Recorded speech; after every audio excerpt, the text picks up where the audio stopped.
Good morning third years. जैसे कि अपने सबसे पहला टॉपिक पढ़ा था नियोनेटल रिफ्लेक्सेस, उसके बाद में नियोनेटल रिससिटेशन, और आज अपना टॉपिक है इंटूससेप्शन।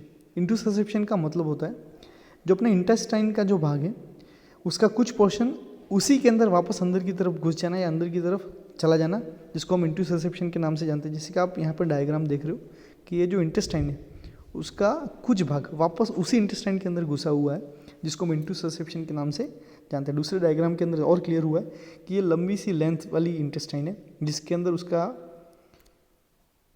जो पोर्शन है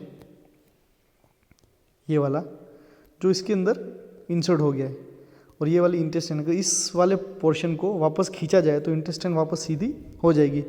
तो हम कह सकते हैं इंटूससेप्शन जो है वो इसी इंटेस्टाइन वाले पार्ट के अंदर इसका घुसना कहलाता है। तो इसके नोट्स में हम डिटेल में समझते हैं, उसके पहले उसके कॉन्सेप्ट को क्लियर करते तो उम्मीद करता हूँ आपको इंटूससेप्शन समझ में आ गया होगा। इंटूससेप्शन को समझने के लिए सबसे पहले देखते हैं कि इंटेस्टाइन का सबसे बड़ा पार्ट है जिसके अंदर ये कॉलन है, जहाँ पे यह दिख रहा है।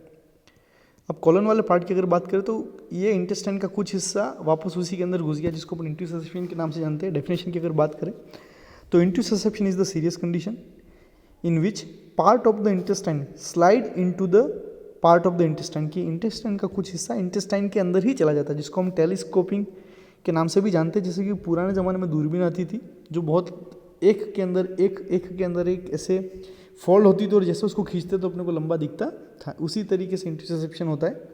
तो सिंपल सी भाषा में हम कह सकते हैं कि आंत के कुछ हिस्सों का आंत में ही घुसना या फोल्ड हो जाना इंटूससेप्शन कहलाता है।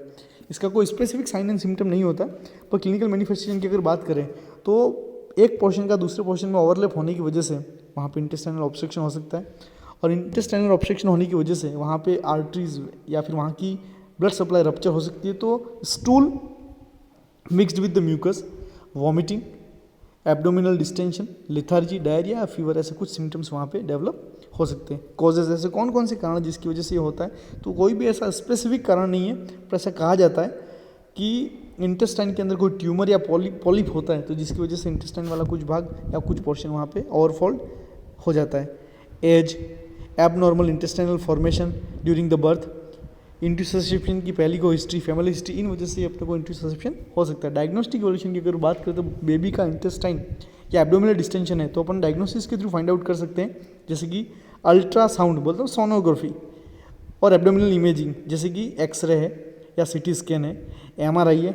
इन तरीके से हम आराम से इसको फाइंड आउट कर सकते हैं। कभी कभार हम उसको इन अल्ट्रा इमेजिंग के द्वारा देखते हैं, तो जो इमेज शो होगी हमें वो टाइपिकली बुल आइज, जो बुल है उसके आंख की तरह की आकृति हमें वहाँ पे दिखेगी। बोले तो इंटेस्टाइन का कुछ भाग इंटेस्टाइन में ही धसा हुआ दिखेगा।